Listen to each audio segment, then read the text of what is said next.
여러분들이 오늘 저희 집에 오신 것은 여러분들 마음 가운데 어떤 관심을 가지고 살고 있느냐를 표현하는 것이기 때문에 참 주님의 은혜와 성령의 도우심과 축복하심이 여러분 마음 가운데 충만하시길 제가 기도합니다.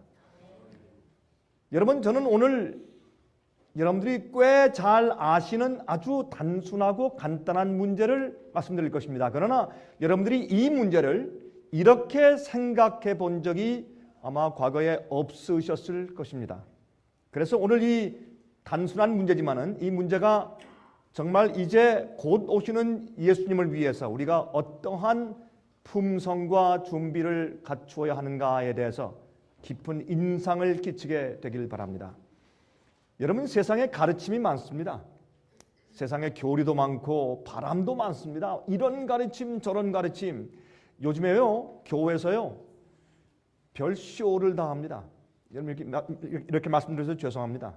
상당히 좀 어떤 분들은 좀 귀에 거슬리고 좀 기분이 안 좋으시겠죠. 특별히 화면을 통해 보시는 분들 가운데서 굉장히 언짢은 분들도 계실 것입니다. 그러나 요즘에 교회 안에서 별 쇼를 다 합니다.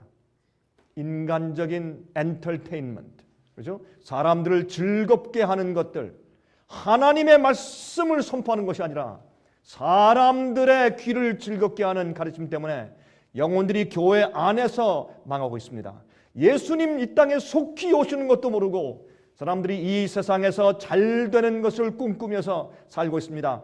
옛날에도 그래왔고 지금도 그렇습니다. 그러므로 여러분, 오늘 단순한 주의 말씀을 통해서 우리가 어떻게 하는 것이 마지막에 우리가 죽을 때 가지고 있어야 할 품성인지 그것을 우리가 같이 이해하도록 하겠습니다. 여러분들이시요, 오늘날 교회 안에 믿는 자들 가운데서 정말로 진실되게 거듭난 자들이 많지 않습니다. 진실되게 정말 거듭난 자들의 숫자가 아주 적습니다. 그게 문제입니다. 믿는 줄 알지만 사실 믿는 것이 아닙니다. 믿는 것은 자기를 위해 믿죠. 영생을 얻기 위해 믿고 심판받지 않고 지옥불에 타지 않기 위해서 믿는 것이지 정말 하나님을 사랑해서 믿는 것이 아니고 영원히 살기 위한 성품을 가지고 믿는 것이 아닙니다. 많은 사람들이 예수를 믿고 따른다고 하지만 조금만 불편하면 따르지 않습니다. 조금만 어려우면 그만 자기 마음대로 선택합니다. 그러므로 여러분, 우리가 진실로 회개해야 합니다. 진짜로 거듭나야 합니다. 여러분, 거듭났다고 하는 것은 새로운 피조물 되는 것입니다. 다른 사람 되는 것입니다. 과거 일을 버린 것입니다. 죄를 버린 것입니다. 우상을 버린 것입니다. 진실된 재창조된 마음을 갖는 것입니다. 여러분, 그렇게 하지 않으면 여러분 예수님을 10년, 20년, 30년, 50년 믿어도 헛것입니다. 구원받지 못합니다. 주여 주여 하는 자마다 다 천국에 들어갈 것이 아니라 하늘에 계신 내 하나님의 아버지의 뜻대로 하는 자라야 들어갈 것이라고 말했습니다. 많은 사람들이 예수의 이름으로 권능을 행하고 귀신을 쫓습니다. 그러나 예수님과 아무 상관없는 자들이 세상에 즐비합니다. 여러분, 마지막에 예수님께서 오실 때 주여 나를 모르십니까 할 때 내가 너희를 도무지 알지 못한다. 다시 말해서 예수님께서 그들을 한 번도 안 적이 없다 그 말입니다. 그것은 무엇인가 하면 진정한 회개와 진정한 거듭남과 진정한 구원의 복음을 모르는 그리스도인들이 너무나 많다 그 말입니다. 자, 제가 오늘 말씀드릴 제목은 죽을 때에 소유하고 있어야 하는 성품입니다. 여러분, 제가 이 말씀을 하니까 무슨 특별한 말씀을 하는 거죠? 아닙니다. 제가 이 말씀을 드리려고 합니다. 여러분, 팔복은 산상수훈이라고 그러죠. 산상보훈이라고 부르는 팔복은 하나님의 나라의 백성들이 가져야 할 품성이며 또한 우리들의 생애를 주관하는 법칙입니다. 여러분, 내일 이 집회 참석하신 다음에 돌아가실 때 저희가 산상수훈이라고 하는 책자를 드리겠습니다. 여러분, 그 책자를 가지고 가셔서 꼭 읽으시기 바랍니다. 읽으실 때 그냥 읽지 마시고 여러분들의 이 머리가 가장 깨끗할 때 그 시간을 주님께 바치십시오. 여러분, 머리가 제일 좋고 깨끗할 때 주식시장 알아보지 마시고 머리가 가장 깨끗하고 마음이 맑을 때 그때 무릎 꿇고 주님께 그 시간을 드리십시오. 성령께서 여러분 마음 가운데 역사하게 하십시오. 그 다음에 내일 저녁에 또 드리는 다른 한 권 책이 있습니다. 그 책은 오 그리스도입니다. 예수님께서 마지막에 돌아가시긴 한 일주일 동안에 예수님의 생애가 어떠했는지, 예수님의 고난이 정말 무엇을 의미하는 것인지, 예수님의 부활이 정말 무엇을 의미하는 것인지, 여러분 예수님의 십자가의 고난의 참된 의미가 무엇인지 모르는 그리스도인들이 태반입니다. 여러분 아십니까? 여러분이 우리 죄를 지셨다. 예수님께서 우리 죄를 지셨다. 십자가의 팔을 벌리셨다. 나의 하나님 어찌하여 나를 버리시나이까. 엘리 엘리 라마 사박다니, 그 뜻이 정말 무엇을 의미하는지 그것을 진심으로 아는 그리스도인들이 많지를 않습니다. 죄송합니다. 사실입니다. 만약 우리가 그 한마디 나의 하나님 어찌 나를 버리십니까? 라는 그 한마디가 정말 무엇을 의미하는지를 여러분이 진정으로 아신다면 우리 마음 가운데 굉장한 회개가 일어날 것입니다. 우리 생활 가운데 죄가 떠나갈 것입니다. 거룩해질 것입니다. 우상이 들어오지 않을 것입니다. 승리의 생활이 가능할 것입니다. 성령이 충만할 것입니다. 그런데 오늘날 십자가를 걸어놓고 예배드리고 십자가를 많이 강조하는 기독교회가 저렇게 타락하고 저렇게 이상하게 흘러가고 있는 이유는 십자가를 몰라서 그렇습니다. 예수님께서 십자가에서 외치신 그 음성이 무슨 뜻인지 몰라서 그렇습니다. 많은 사람들은 예수님이 내 죄를 위해 돌아가셨다, 이제 믿음은 구원이다, 거기서 끝나버려요. 그러나 예수님께서 우리 죄를 지신 경험이 무엇인가, 영혼을 죽음에 버렸다는 것이 무슨 뜻인지 사람들이 이해하지 못하는 것입니다. 여러분 내일 저녁에 드리는 그 책을 꼭 받아가시고 그 책을 읽으십시오. 여러분 우리가 만들어 드리는 책들은요, 여러분들이 보통 서점에서 발견할 수 없는 책들이에요. 읽어보세요. 얼마나 깊이가 있고 뜨거운 책인지 몰라요. 예수님의 참 마지막 그 장면들이 무엇을 의미하는지 여러분 알게 되실 것입니다. 자, 여러분 팔복의 품성은 우리가 입고 지성소로 들어가야 하는 의옷입니다. 여러분 하나님께서 이스라엘 백성들에게 성소제도를 주셨죠. 성소제도는 세 가지 부분이 있습니다. 성소뜰이 있고 성소가 있고 지성소가 있습니다. 영어로 말하면 courtyard가 있고, 그것은 성소로 하나님의 장막으로 들어가기 위해서 준비하는 곳입니다. 거기는 양을 잡고 염소를 잡는 희생 제물을 번제로 드리는 그런 곳입니다. 다시 말해서 하나님을 만나기 위해서 예수님의 십자가와 내가 하나가 되는 장소입니다. 그런 다음에 성소에 들어가는 것입니다. 자, 그런데 여러분 그 성소뜰은 우리가 죽는 장소입니다. 예수님께서 십자가에 돌아가신 그곳에서 내가 죽고 예수께서 내 속에 사시며 내 안에 예수께서 계시고 내가 예수 안에 있고 하나가 되는 경험의 장소입니다. 여러분 성소뜰은 내가 사는 것이 아니라 내 속에 예수께서 사신다를 경험하는 장소입니다. 예수님의 십자가를 이해하고 경험하는 장소입니다. 그 경험이 있은 다음에 성소로 들어가서 드디어 예수님께서 우리를 거룩하게 만드시기 위한 하나님의 방법을 경험하는 것입니다. 말씀을 먹고 말씀의 빛을 받고 예수님의 중보 기도가 무엇인지를 이해하고 참으로 하나님과 교제하기 시작하는 그 관계가 드디어 성립되는 것입니다. 그 다음에 그것을 우리가 영어로 holy place, 거룩한 장소라고 합니다. 그래서 여러분과 저는 성도라고 불리우죠. saints, 거룩한 자들이다. 왜 거룩합니까? 여러분 거룩하다는 뜻은, 성경의 뜻은 무엇인가? 우리가 하나님께서 우리를 거룩하게 사용하기 위해서 따로 떨어져서 세상에서 분리되어 있는 상태를 거룩하다고 부르는 것입니다. 거룩은 우리가 전체가 하나님께 쓰임받기 위해서 내가 옛생애와 죄와 세상과 세속에서 떨어져 나와 분리되어 있는 상태를 거룩하다고 합니다. 그러므로 하나님께서 우리를 거룩하게 쓰일 수 있는 상태가 된 것을 거룩하다고 부르는 것입니다. 많은 그리스도인들은 어디에 머물러 있기를 즐기느냐 하면 성소뜰에 그냥 머물러 있기를 좋아합니다. 내가 회개했다. 예수님 나를 용서하셨다. 예수님의 십자가의 보혈을 나를 씻으셨다. 난 구원의 확증을 얻었다. 그저 거기서 가만히 머물러 있는 것입니다. 그러나 하나님께서 우리를 구원하시는 제도를 만들어 주실 때 성소 뜰에서 씻은 다음엔 반드시 성소 안으로 들어가야 합니다. 그래서 성소 안에서는 거룩해지는 경험을 하는 것이에요. 그것이 세인트입니다. 성도입니다. 그때는 주님의 뜻과 말씀대로 살게 되는 것입니다. 그런 다음에 맨 마지막에 대속죄일 날 우리는 어디로 들어갑니까? The most holy place. 지극할 때 지자죠. 지성소, 가장 거룩한 장소로 들어갑니다. 왜입니까? 거긴 하나님이 계신 곳입니다. 거기는 법궤 위에 쉐키나 영광의 광채가 있었죠. 그래서 거기는 아무나 들어가면 죽습니다. 거기는 1년에 한 번에 대제사장만 들어갑니다. 그러면 대제사장이 우리를 대표해서 들어가서 거기에 있는 것입니다. 그러므로 우리 모든 그리스도인들은 어떻게 합니까?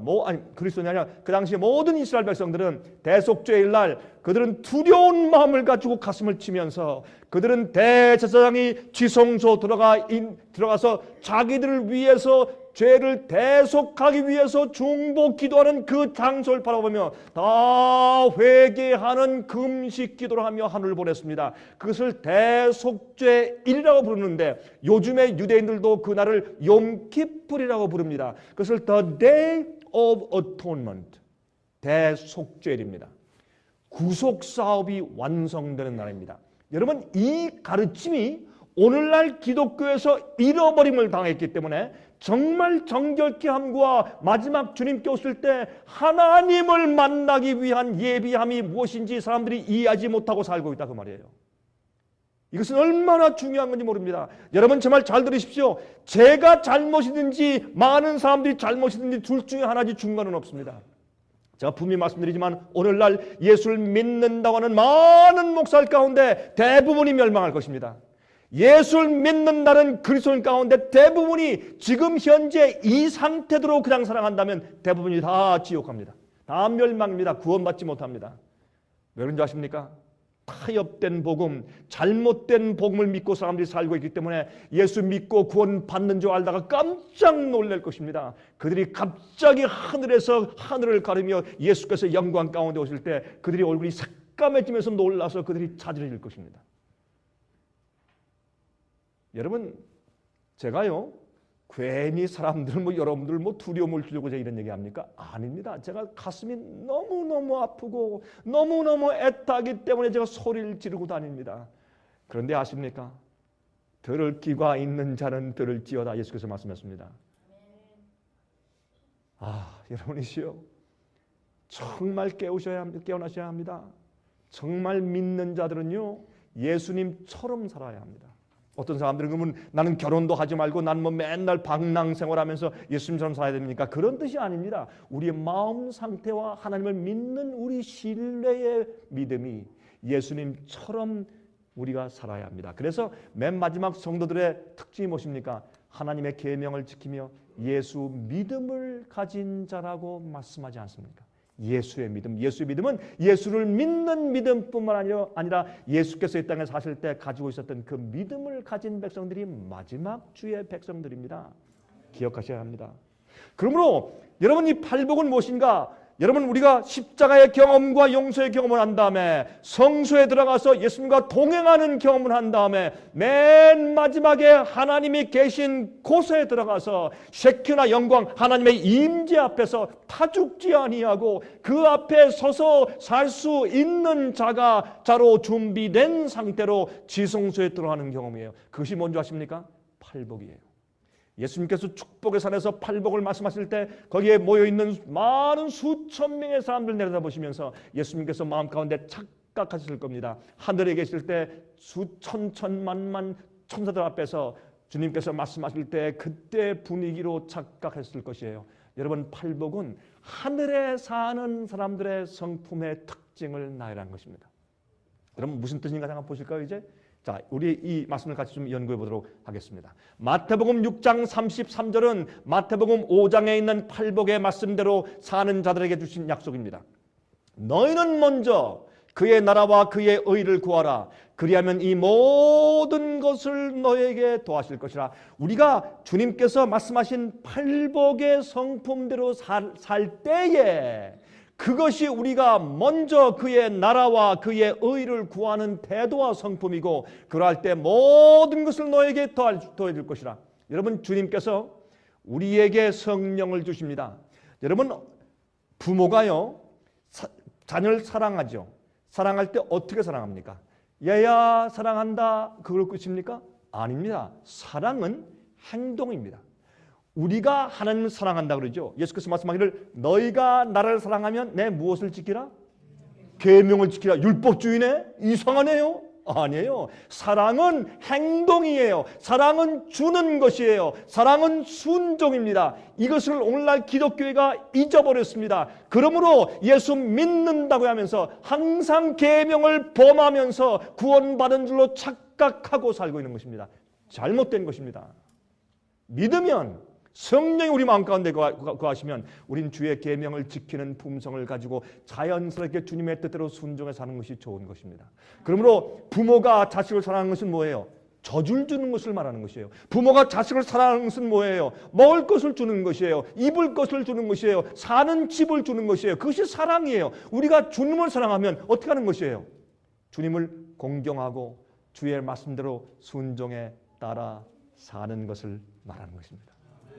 여러분, 이것을 착각하지 마세요. 여러분, 우리 생애에 있어서 순종을 많이 강조하니까 사람들이 자꾸 오해.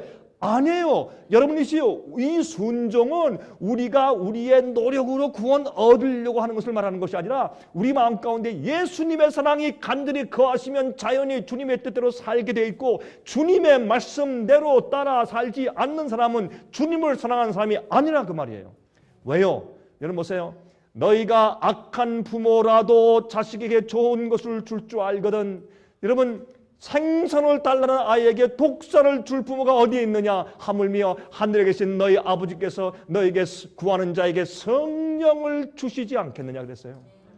성령을 우리에게 주세요. 성령은 어떻게 받는 줄 아세요? 여러분이시여, 사도행전 5장 32절에 말씀하기를 그러므로 순종하는 자들에게 주시는 성령도 그러하니라. 우리가 어떻게 성령을 자꾸 더 받기 원하죠. 성령을 더 주십시오. 더 주십시오. 어떻게 성령을 더 받아요? 주님의 말씀을 더 순종하고 더 순종해. 그게 무슨 말이에요? 주님에 대한 사랑과 이해가 깊어지고 이뻐지고 더 커지고 우리가 하나님 사랑으로 꽉 차면 우리가 말하고 사는 모든 것이 주님의 뜻대로 살게 되는 것이에요. 그럴 때에 어떻게 돼요? 그럴 때에 성령을 충만히 받는 것이에요. 여러분이시여, 성령을 받기 원하십니까? 여러분, 이 말씀을 오해하지 마십시오. 자 보세요. 그러므로 그럴 때에 우리가 그렇게 살면 이 모든 것을 내게 줄 것이라. 여러분, 저는 기적을 경험하고 삽니다. 저는 정말 그렇습니다. 제가 하나님께서 제게 베푸신 기적들을 설명하려면 여러분, 저와 함께 밤을 새서야 합니다. 정말 많습니다. 저는 주님께서 인도하시는 제 생애 전체가 기적입니다. 우리 생애비 미니스트리를 인도하시는 전체가 주님의 기적입니다. 여러분, 어떤 때 제가 가만히 생각하면 하나님께서 하시지, 하나님께서 나를 인도하시는구나, 하나님께서 우리를 인도하시고 이렇게 하시는구나 하는 그 감격 때문에 저는 하루에 몇 번씩 콧날이 시큰하고 눈시울이 붉어집니다. 정말입니다. 여러분이시여, 여러분은 매일매일 성령의 은혜를 경험하셔야 합니다. 여러분, 우리가 주님을 따라 모든 것을 헌신하고 굴복했을 때, 그때에 염려하지 말아라. 너희가 필요한 모든 다른 것을 너에게 더해줄 것이다. 그런데 우리는 먼저 뭐래요? 먼저 주세요. 집을 주시고 자동차 주시고 직장 주시고 비즈니스 잘 돼가시고 이거 먼저 하세요. 그러면 내가 순종하고 따르겠습니다. 아닙니다. 그런 것은 나중에 너에게 다 필요한 것을 주는 것이니까 먼저 그 나라와 그 의를 구하라는 것입니다. 자 보십시다. 이제 하나 갑니다. 첫 번째입니다. 이 팔복에 대해서 왜 제가 이 팔복을 우리가 죽을 때에 가지고 죽어야 하는, 소유해야 하는 품성이라고 말씀드리는가? 여러분, 만약에 이 기분 나쁜 얘기인데, 예를 들어서 여러분이 오늘 저녁에 집에 돌아가시다가 트럭이 그냥 들이받았어요. 기분 나쁜 얘기입니다. 죄송합니다. 여러분들이 오늘 저녁에 갑자기 돌아가신다, 즉사했다. 그러면 여러분들이 오늘 저녁에 지금 이 시간 팔복의 품성을 온전히 우리 마음 가운데 지금 가지고 있어야 합니다. 일주일 후에 죽습니까? 그 죽는 순간에 여러분과 저는 팔복의 성품을 가지고 있어야 합니다. 여러분 이상하죠? 제 얘기 잘 들으세요. 왜냐하면 어떤 사람들은 내가 죽을 때 가서 그때 회개하지. 지금은 어떤 사람은 그래요. 집사님, 지금 혹시 예수님께서 지금 재강림하시면 구원 받으시겠습니까? 아유 목사님, 지금은 안 되죠. 그러면 안 되죠. 지금은 안 되죠. 그러면 믿는 거에 뭐 하는 거예요? 그러면 무엇 때문에 무엇을 지금 미루고 있는 것이에요? 여러분이시여, 우리의 굴복은 매일매일 같아야 합니다. 영생은 여러분의 모든 것을 요구합니다. 적당한 굴복 아닙니다. 여러분의 모든 것을 요구합니다. 여러분들이 주님께 나갈 때 주님께서 더 밝은 빛을 주세요. 하나 빛을 순종하고 주님 또 무엇입니까? 내가 주님의 뜻대로 살기 원합니다. 2개 주세요. 2개 말씀 알겠습니다. 따라하겠습니다. 3개 주시고 4개 주시고. 그래서 우리 마음이 점점 밝아지는 것입니다. 내가 주의 말씀대로 따라 순종하지 않으면 거기에서 그쳐버려요. 왜? 그거 안 하니까 더 이상 줄 수가 없어요. 그럴 때 우리 마음이 나도 모르게 완악해집니다. 여러분이 죄와 우상을 포기하고 버리지 않아요. 여러분이 양심대로 기도할 때 알아요. 근데 그거 안 해요. 그러면 성령께서 더 큰 은혜를 주시다가도 스탑하고 가만히 기다리세요. 왜? 그거 안 하니까. 여러분 제 말이 무슨 말인지 아십니까? 그래서 난쟁이로 살고 있는 그리스도인들이 너무나 많아요. 너무나 많아요. 자 보세요. 첫째, 마태복음 5장 1절부터 3절입니다. 예수께서 무리를 보시고 산에 올라가 앉으시니 제자들이 나온지라 입을 열어 가르쳐되 심령이 어떻게 한 자는? 가난한 자는 복이 있나니 천국이 저희 것이며 부자는 복인 줄 알았더니 아니네. 가난한 자는, 물론 이것은 물질을 말하는 것은 아니나 그러나 많은 경우에, 다 그런 거 아닙니다. 많은 경우에 물질이 많으면 마음이 가난해지지 않대요. 그렇죠? 물론 물질이 많은 사람이 마음이 가난한 사람 제가 가끔 보았어요. 그런 사람들 참 훌륭하고 좋은 사람들이에요. 축복받은 사람들이에요. 그런데 많은 경우에 심령이 가난한 것과 물질이 가난한 것과도 어떤 때는 많이 상충하는 것, 많이 이렇게 서로 맞는 것 같아요. 그런데 어떤 사람들은 물질이 가난하면 욕심이 더 많아. 그냥 원한, 그냥 분노, 그냥 막 욕심이 더 많아요. 그거는 문제겠죠. 그러나 성경은 말하기를 심령이 가난해야 된답니다. 이사야 66장 1절 2절 보세요. 여호와께서 이같이 말씀하시되 하늘은 나의 보좌요 땅은 나의 발등상이니 너희가 나를 위하여 무슨 집을 지을꼬 나의 안식할 처소가 어디랴. 나 여호와가 말하노라. 나의 손이 이 모든 것을 지어서 다 이루었느니라. 물은 마음이 가난하고 심령에 통회하며 나의 말을 인하여 떠는 자 그 사람은 내가 권고하려냐. 성경은 구약과 신약이 다 마음이 겸손한 자와 하나님께서 함께 계신다 그랬어요. 우리가요 교만하거나 자만심이 있거나 아니면 완악한 마음이 있으면 마음의 문을 딱 닫는 것이기 때문에 성령이 역사할 수가 없습니다. 그러면 마음이 가난한 것이 무엇인가? 자 보세요. 팔복은요 죄인이 죄책감을 느낄 때 양을 끌고서 지금 성소로 나아가는 과정을 그린 얘기예요. 그래서 성소 뜰의 경험을 하고 성소에 들어가고 지성소에 들어가는 그 경험을 그린 것이, 그 경험을 간단하게 설명해 주신 것이 팔복 얘기예요. 팔복은 좋은 말씀이 아니에요. 그 말씀은 구원받아서 영원히 거할 자들이 반드시 가지고 있어야 할 품성을 설명하신 것이에요. 여러분과 제왕 가운데 이 마음이 없으면 하늘 가지 못합니다. 포기하세요. 아예 영원히 살 수가 없습니다. 그러므로 이 팔복은 이 세상 나라가 아니라 하나님의 영원한 나라의 시민들이 가지고 있어야 할 마음 상태를 설명한 것입니다. 이것은 성령이 함께 하시는 마음이요, 정말 거듭나고 구원받은 마음인 것입니다. 자, 이제부터 좀 보도록 하십시다. 그러면 자, 가난한 마음이 무엇인지 아십니까? 가난하다. 이것은 내가 구원이 필요합니다, 하나님, 그 정도가 아닙니다. 가난한 마음이 무슨 뜻인가, 이런 말입니다. 잘 들으세요. 자기 자신을 스스로 구원할 수 없는 상태를 아는 마음입니다. 이게 가난한 마음입니다. 내가 내 스스로 단 하나의 의로운 행동도 만들어낼 수 없으며 나는 나를 구원할 수 없습니다를 철저하게 아는 마음입니다.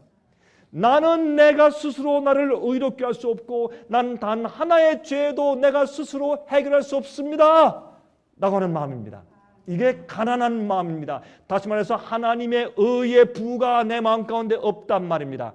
죄의 문제를 해결함과 구원의 문제에 있어서 자기에게 아무런 힘이 없다는 것을 아는 마음입니다. 여러분들이지요, 이런 마음을 여러분들이 오늘 저녁에 가지고 있으면 여러분들은 마음이 가난하신 분들입니다. 자, 스스로 의로운 행동을 할 수 없다는 것을 아는 마음입니다. 그러므로 하나님께 간절한 마음으로 기도하게 됩니다. 왜? 내가 없으니까.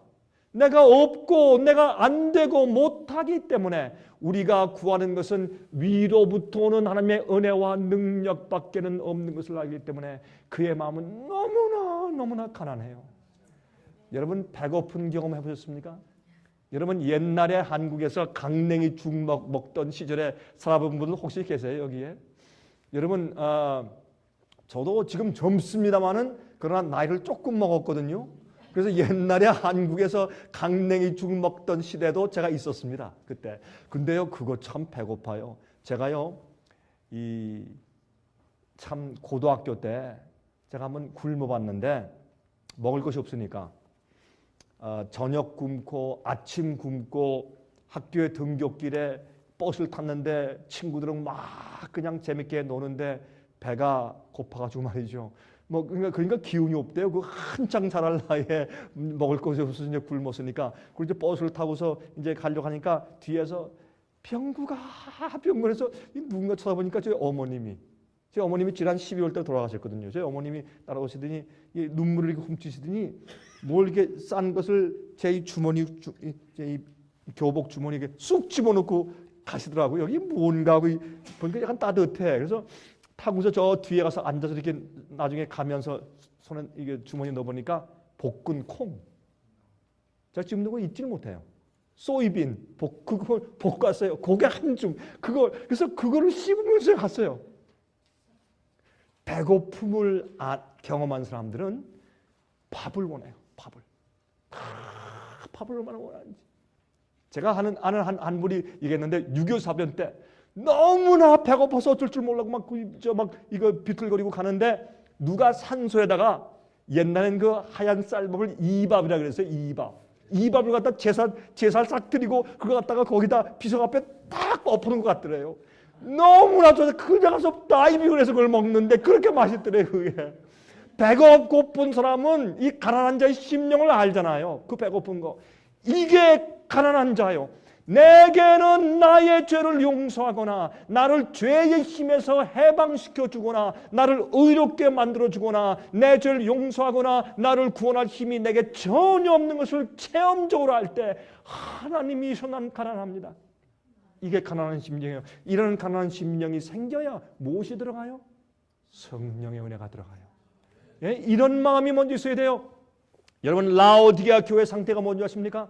여러분, 에베소, 소모나, 버가모, 사데, 두아디라, 빌랄레베아, 라오디게아 이 7교회에 있어서 말이죠. 라오디게아 교회는 마지막 교회 상태인데 여러분과 제가 살고 있는 이 현대 시대를 성경은 라오디게아 교회다 그랬어요. 그 교회 상태가 뭔지 아세요? 곤고하고 가련하고 벌거벗고 눈먼 상태인데 몰라요.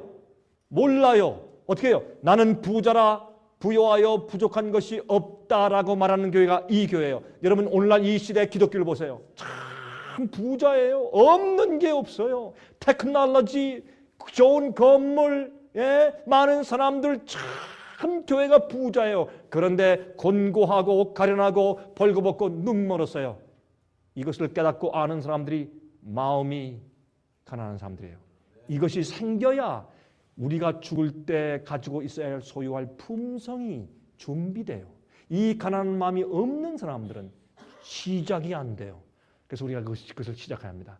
여러분이시여, 예수님의 십자가 밑에서 오늘 저녁에 다시 한번 재출발하는 심령에서 다시 한번 시작해 볼 마음 없으십니까? 예수님께 나오셔서 우리 좀 이 찬송 좀 부릅시다.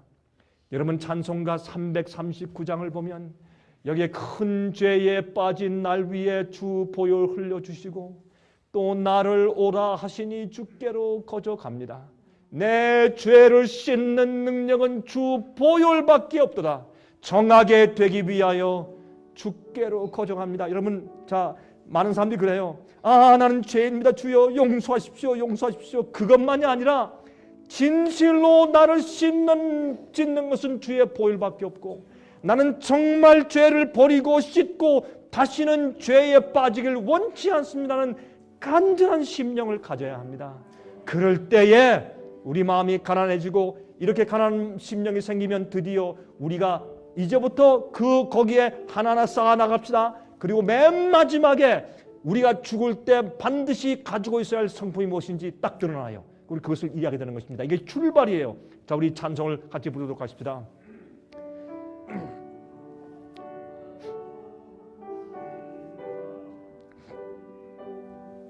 여러분, 오늘 이 찬송을 부를 때 여러분 지금까지 많이 찬송을 부르셨지만은 정말로 온 마음을 다해서 주 앞에 정말 호소하면서 찬송을 부르십시다. 큰 죄에 빠진 나를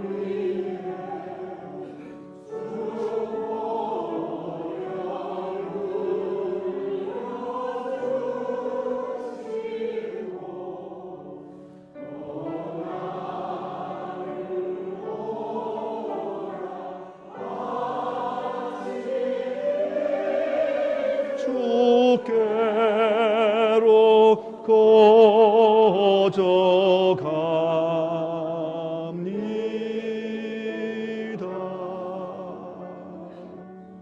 내 죄를 씻는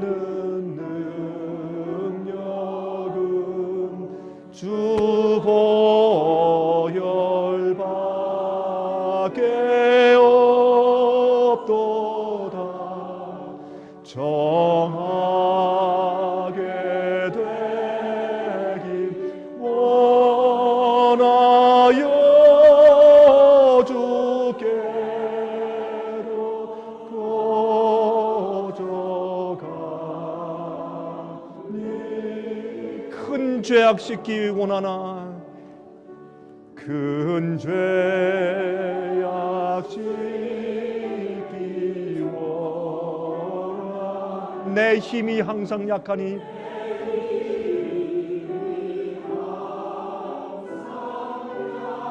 보혈의 공로 믿고서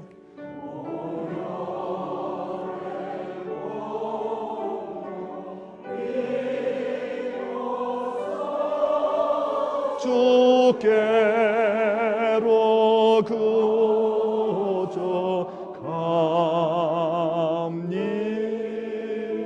내 죄가 심히 무거워 내 죄가 심히 무거워 구하여 주리 없으니 내 의심 떨쳐 버리고 주께로 거저갑니다.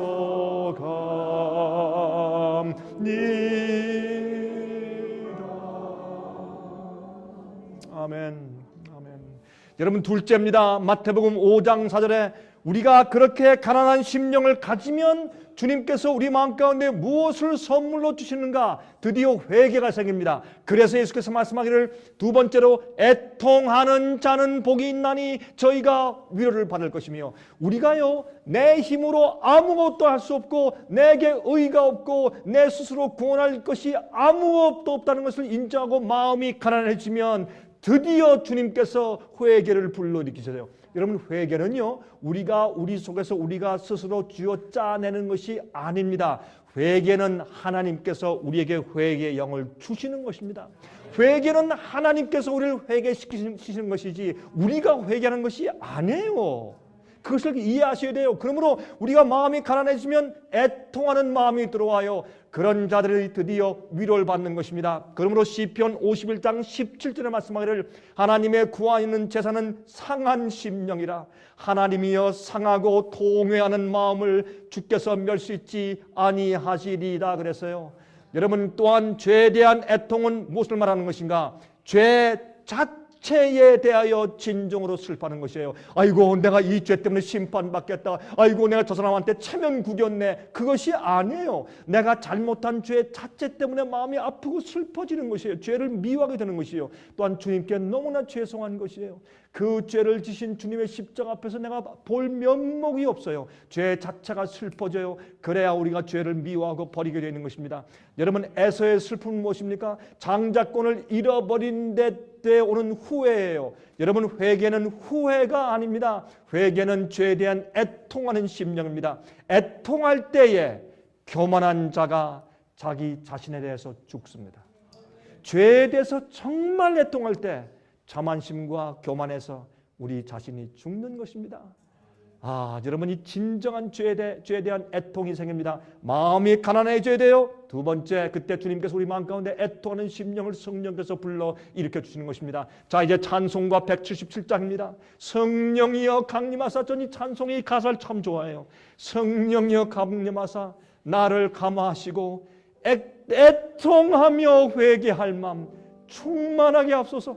여러분, 이것은 성령의 역사지요. 우리가요 여러분 그냥 슬퍼하는 거 이런 것들은요 드라마 보고 슬퍼하고 눈물 흘리는 것과 무슨 차이가 있냐 말이에요. 그거 말고 정말 성령이 내 마음 가운데 주신 애통의 경험을 하면 그냥 엉엉 울지 않아도 가만히 있으면 내 마음, 내 이 속에서부터 눈물이 올라오는데 목이 메이고 어떻게 할 줄을 모르겠어요. 정말 죄에 대한 슬픔에 애통하는 심령을 갖게 하십니다. 성령께서 우리 마음 가운데 애통하는 마음을 주셔야 진정한 회개와 죄를 버리는 마음이 가능한 것입니다. 많은 사람들이 이 회개와 애통하는 마음이 너무 피상적이기 때문에 죄를 승리하는 생애를 살지 못하는 것을 기억하셔야 합니다. 자, 그러면 세 번째 보십시다. 마태복음 5장 5절에 자, 이렇게 마음이 가난하면 회개하는 심령이 생기고 애통하게 되어 그럴 때에 드디어 진정으로 회개하고 진정한 회개의 심령이 성령으로 내 마음 가운데 임할 때 드디어 무엇이 생긴 줄 아십니까? 예수의 품성이 생깁니다. 그래서 우리가 온유하게 됩니다. 왜 사람들이요 교회 다니면서 참 거룩한 신자 같은데 어떻게 자기의 자존심을 조금만 누가 건드리면 금방 사자가 되고 호랑이 돼요? 왜 그런 줄 아세요? 갑자기 용이 돼요. 왜요? 온유함이 없어서 그래요. 온유함은 뭔 줄 아세요? 좀 보십시다. 왜 예수님은 나는 온유하고 겸손하니 내게 와서 나를 배우라 그랬어요. 그게 뭔 줄 아세요? 우리가요 그저 다 겸손하게 예 알겠습니다. 이게 온유와 겸손이 아니에요. 이게 온유와 겸손이면요 대한항공의 승무원들이 제일 온유하고 겸손해요. 말이 안 돼요. 그게 아니에요. 온유는 내가 진심으로 마음이 가난하고 애통하는 회개 경험을 성령을 통해서 한 다음에 생기는 조용한 내 마음의 품성이 그게 온유기 때문에 그래요. 그것은 내 속에서 내가 불러일으키고 내가 애써서 하는 것이 아니에요. 성령의 역사의 결과이지. 온유한 자는 복이 있나니 저희가 땅을 기업으로 받을 것이며. 여러분이시여 이제 새하늘과 새 땅은 말이죠.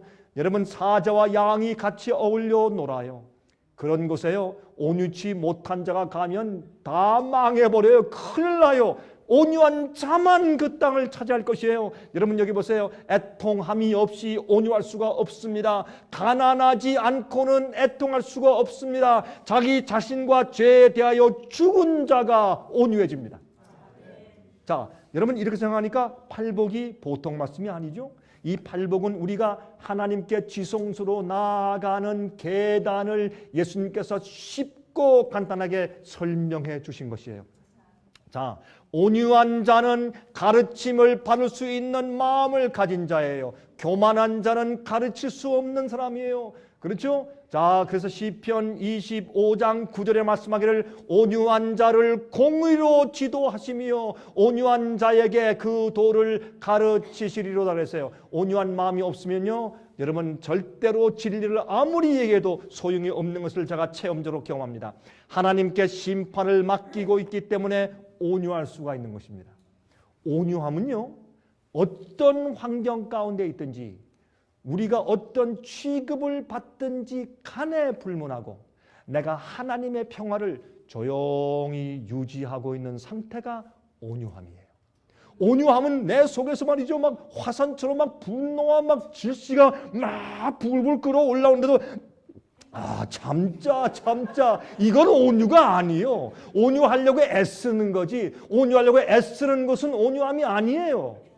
온유함은 성령의 선물로 내 마음 가운데 주어진 상태이기 때문에 내 속에서 막 부글부글 막 어쩔 줄 모르고 막 얼굴이 얼굴이 막 이렇게 막 붉게 타오르는데 말이죠, 웃으려고 이렇게 애쓰는 거, 그거 온유함 아니에요, 여러분.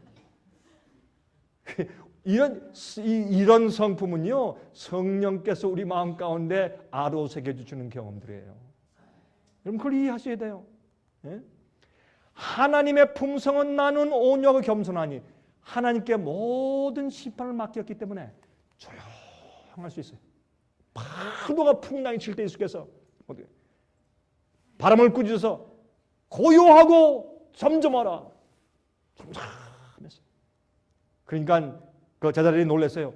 이가 누구시기에 바람과 풍랑도 그의 명령에 순종하는 거 그랬어요. 만약에 바람과 풍랑도 잠잠케 하실 분이 예수님이라면 여러분과 제 속에 있는 바람과 풍랑도 잠잠케 하실 수가 있으십니다. 그것을 믿어야 할 것입니다. 여러분이시여 성소들을 보세요. 성소뜰이 있지 않습니까? 여러분 이 심령의 가난함과 애통하면 성소뜰의 경험이에요. 예수님의 십자가 밑에 가서 우리가 회개하며 나의 죄를 가지고 애통하는 슬퍼하는 심령을 가지는 것이기 때문에 심령이 가난한 자와 애통하는 자의 경험은 바로 번전 안에서 예수님의 십자가 밑에서 주님을 만난 거룩한 경험이 되는 것입니다. 그 다음에 그래서 이것은 성소 번제단의 성소 뜰의 경험을 말하는 것이에요. 그 다음에 무엇입니까? 온유하면 물두멍의 경험이에요. 다시 말해서 죄를 씻고 가르침을 받을 수 있는 사람이 되었기 때문에 이제는 성소 안으로 들어가서 생명의 떡을 받아 먹을 준비가 된 상태입니다. 그러므로 우리가 가난하고 애통한 마음을 가질 때 드디어 우리 마음이, 우리 죄의 마음을, 악한 마음, 세속에 찌든 마음이 주님의 피로 씻어지고 조용한 온유한 마음으로 준비될 때 드디어 주님과 함께 동행할 마음 상태가 이루어지게 된 것을 말하는 것입니다. 그 다음에 보십시다. 이제 네 번째입니다. 마태복음 5장 6절에 말씀하기를 의에 줄이고 목마른 자는 복이 있나니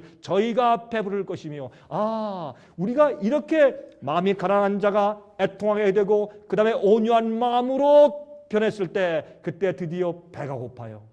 왜 사람들이요 하루 종일 일주일 동안 한 달 동안 주의 말씀을 먹거나 그것을 소화한 경험이 없이도 잘 살아요. 배가 의에 줄이고 복마른 경험도 없이 그저 성경 말씀 읽고 주님과 동행하고 기도한 경험도 없이도 잘 살아요. 먹고 자고 웃고 즐기고 돈 벌고 잘 살아요. 왜 그래요? 의에 줄이고 목마른 경험이 없어서 그래요.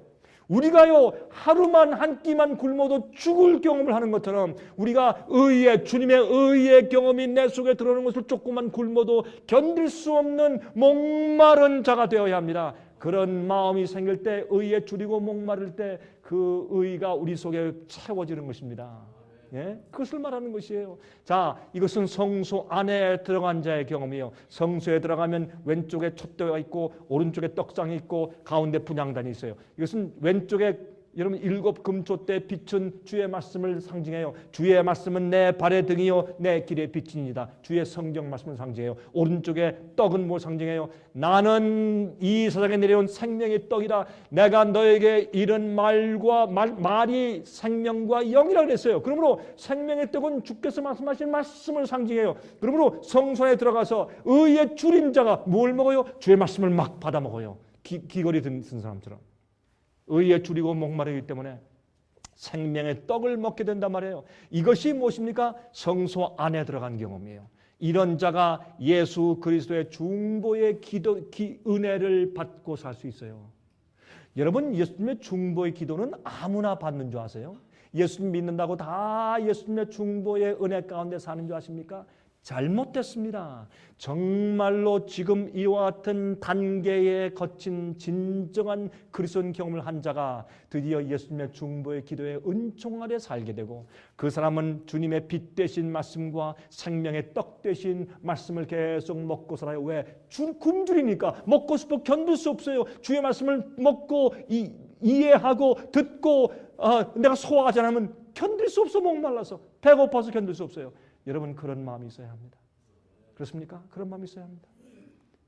여러분 보세요. 요한복음 7장 37절부터 39절까지 명절 끝날 곧 큰 날에, 이것은 초막절입니다. 초막절 마지막 날과 여러분 안식일이 겹치는 날을 큰 날이라고 불렀어요. 그 당시에. 그래서 이 큰 명절 끝날고 큰 날에 예수께서 와서 외쳐 가라사대 누구든지 목마르거든 내게로 와서 마시라. 나를 믿는 자는 성경의 이름과 같이 그 배에서 생수의 강이 흘러나리라 하시니 이는 그를 믿는 자의 받을 성령을 가리켜 말씀하신 것이라. 예수께서 아직 영광을 받지 못하신 거로 성령이 아직 저에게 계시지 아니하시더라. 여기 영광을 받지 못하신 거로 이 말은 예수님께서 아직 십자가에 돌아가시지 않았기 때문에 그런 뜻입니다. 여러분, 그러므로 이게 무슨 말입니까?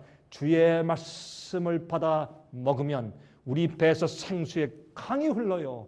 여러분, 의에 줄이고 목마른 자가 드디어 목을 축이게 되고 배고픈 자가 생명의 떡의 양식을 먹기 때문에 그래요. 예수께서 여러분 이 초막절은 정말 귀중한 그런 절기인데 그때 사람들이요 양과 염소를 가지고 와서 비실비실 다니고 제사장도 비실비실하고 형식적으로 양을 죽이고 형식으로 태울 때 예수님이 너무 답답해서 성정 문 앞으로 뛰어 올라가서 큰 소리를 외쳐 말씀하시되 누구든지 목마른 그는 내게로 와서 마시라 라고 말씀하신 것이에요.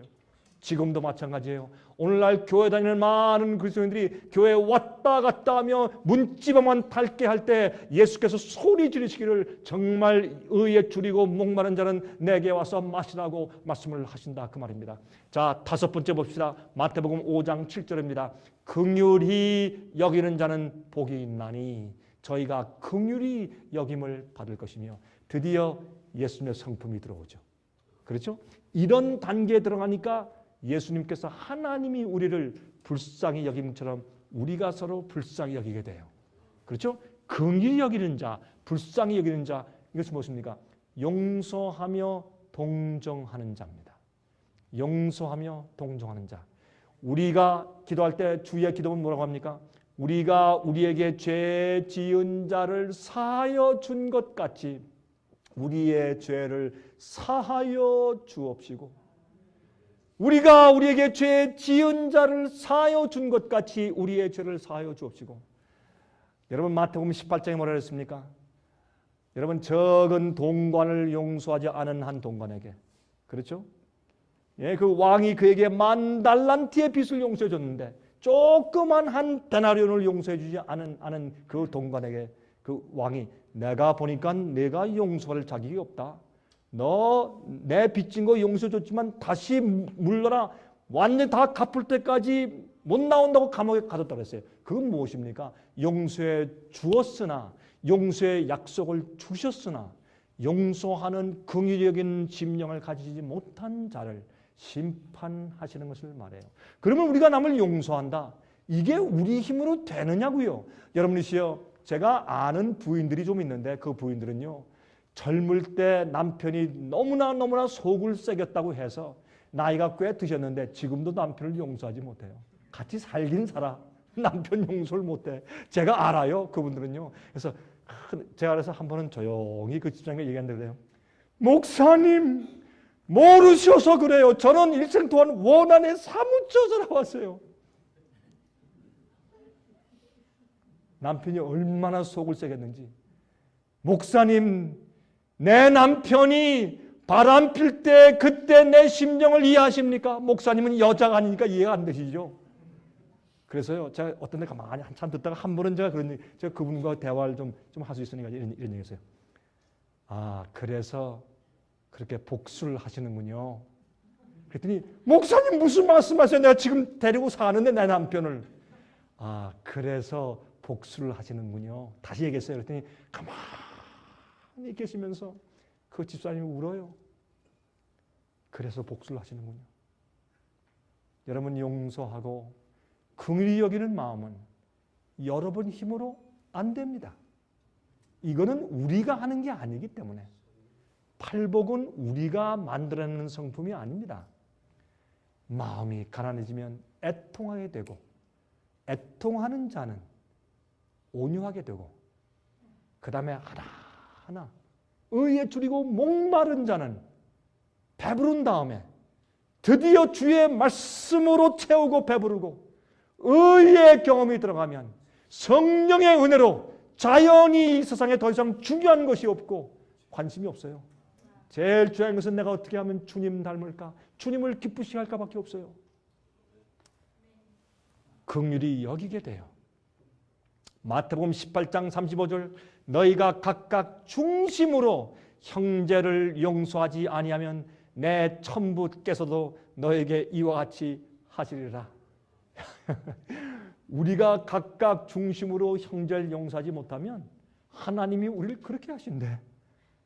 그러므로 이건 무슨 말이에요? 주님께서 나 그럼 용서 안 해? 그런 게 아니에요. 그게 아니라 너희가 그런 마음이 성령에 의해서 주어지지 않았으면 미안하지만 너희는 나와 함께 영원히 살 성품을 가진 사람이 아니다.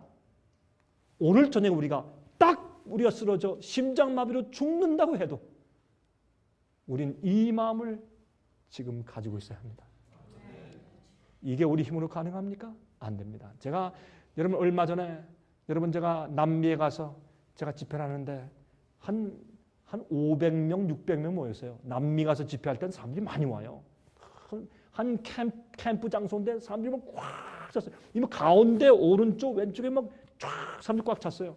근데 시작할 때 한 목사님이 올라가더니 그 목사님 이름이 감포스 목사님이 올라와서 이제 이렇게 사회를 하시면서 우리 또 강 목사님이 오셨습니다. 근데 이제 우리가 또 말씀을 드립시다. 그러면서 갑자기 목이 메어서 울어요. 그래서 저 목사님 나를 참 많이 사랑하시는 모양이다. 좀 그랬는데 그런 뜻이 아니라 목이 메어서 울면서 하는 얘기가 이렇게 말을 해요. 작년도에 여기 있던 사람들, 온 사람들 가운데서 올해 오지 못한 사람들이 여러 명 있는데 그 중에 하나가 내 딸입니다. 32살 된 큰딸이 몇 달 전에 죽었대요. 죽었는데 그 딸이 말이죠. 그 딸이 심장이 나빴는데 부모한테 얘기하면 그것도 고치느라고 돈이 많이 들어가니까 이 큰딸이 좀 철이 있는지라 부모한테 숨겼어. 그리고 친한 친구한테 얘기하고 있다가 하루 저녁에 말이죠. 그저 어머니 아버지 편히 주무세요 하고 들어가 잤는데 좀 늦게 일어나더래요. 매일 아침 일어나가지고 이 식사를 준비하던 아이인데 일어나지 않는 거예요. 그래서 오늘 좀 피곤한 모양이다. 좀 자라. 그래서 이 어머니와 아버지가 가서 이제 준비하고 아침을 준비했는데 안 일어나는 거예요. 그래서 문을 두드리고 들어가 보니까 싸늘한 시체로 죽어 있어요. 32살짜리 젊은 아이가. 제가 잘 압니다. 참 상냥하고 얼마나 밝은지 몰라요. 제가 그때 그 아이가 죽었다는 소식을 듣고 제가 마음이 아프면서 이런 생각을 했어요. 이 세상에 안전한 자는 한 명도 없다. 나이가 많든 어리든 젊은 사람들은 이 세상에 안전한 사람이 없어요. 오늘 저녁 우리가 쓰러져 죽을 때 반드시 내가 가지고 있어야 할 성품이 있는데 이것이 없으면 우린 영원히 사는 자격이 없단 말이에요. 이것이 무엇인가? 성령에 의해서 거듭나고 주님이 새로 만드신 마음 상태를 가지고 있어야 되는 것이요. 이것이 참된 거듭나고 회개한 심령인데 그런 심령은 긍휼히 여기는 마음이 생겨요. 제가 한 가지 희망을 드릴게요. 주님께 마음을 바쳐서 정말 최선을 다하고 주님을 따라가는 사람이 갑자기 사고가 딱 났어. 그때 주님께서 어떻게 하냐 아세요? 주님께서 그 마음을 아세요. 그러면요, 아직까지 즉사하게 안 하세요. 그게 주님의 은혜와 사랑이에요. 여러분 괜히 뭐 핑계하거나 뭐 느슨한 마음 갖도록 이렇게 말씀드리는 건 아니에요. 혹시 어떤 분들은 낙심하실까 봐 말씀드리는 것이에요. 그 마음이 온전하고 주 앞에 다 바친 마음인데 아직 조금 준비가 안 됐다 치십시다. 그러면 그 사람이 갑자기 사고로 즉사에 죽을 텐데 주님께서 생명을 붙잡으세요. 몇 시간 아니면 며칠이라도 붙잡아서 그가 하나님과 완전히 하나가 된 다음에 성령이 충만한 다음에 죽을 수 있도록 주님께서 기회를 주세요. 그게 하나님의 사랑과 은혜예요. 우리 하나님은 그런 분이에요. 하나님은 우리의 심령을 아시고 중심을 아시기 때문에 주님은요 이렇게 카트라인을 높게 해가지고 올라와 안 됐지? 메롱 미안하다 안 된다 이렇게 하시는 분이 아니에요. 하나님은요 어떻게 해서든지 우리를 구원하려고 하시는 분이에요. 그러므로 우리가 무엇이 있어야 돼요? 매일매일 온 마음과 뜻과 정성과 목숨과 성품을 다하여 주 너희 하나님을 사랑하고 내 이웃을 내 몸과 같이 사랑을 띄어다 하는 마음을 가지고 있어야 합니다. 이것이 없으면 여러분 오늘 집에 돌아가서 여러분 침대에 누울 때 여러분은 위험한 사람들입니다. 이것을 그리스도인들은 반드시 이해하고 살아야 할 것입니다. 자, 여러분 또 보십시다. 6번째 갑니다. 마태복음 5장 8절입니다. 마음이 청결한 자는 복이 있나니 저희가 하나님을 볼 것이며 이거 굉장한 얘기죠. 마음이 깨끗한 자는 복이 있나니 저희가 하나님을 볼 것이며 여러분 제가 이 이야기는 과거에도 말씀드린 적이 있습니다. 한 번은 루마니아에서 말해요. 중학교인데 이 선생님이 이렇게 말을 하더래요. 저기 소련에 있는 옛날 공산당 시대니까 소련에 있는 우주인이 소유주 차를 타고 지구를 저 밖에 나가서 이렇게 돌면서 아무리 창문을 통해서 하나님이 있는가 찾아보았는데 그 우주 동무가 발견한 것은 하나님을 발견할 수 없었습니다. 그러므로 하나님이 사실 없는 겁니다. 그러니까요, 저 뒤에 앉아있던 한 소녀아이 중학생이 손을 들고서 일어나서 하는 얘기가 선생님, 그 우주인 동무의 마음이 청결했나요? 그렇게 묻더래요. 그러니까 그 선생님이요 화가 나가지고 그 이튿날 그 가족이 없어졌대요. 여러분, 왜냐하면 우리 어머니가 그러는데 마음이 청결하지 않으면 하나님 볼 수 없다는데요. 정말입니다. 마음이 청결하지 않은 자는 하나님을 볼 수 없습니다. 그러므로 우리가요 정말로 이렇게 계속해서 이 팔복의 경험으로 나아가면 우리 마음은 깨끗해져요.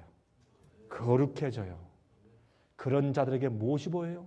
진리가 보여요. 오리와 진리를 분별할 줄 알아요. 교회에서 말씀을 들어도 저게 성경 말씀과 맞는지 안 맞는지 분별이 돼요. 마음이 깨끗하니까 하나님을 보게 돼요. 그걸 우리가 거룩함이라 그래요. 여러분들이시요, 제가 얼마 전에 이거 또 루마니아에 있던 얘기입니다. 한 루마니아에서 온 분이 저한테 얘기해 줬어요.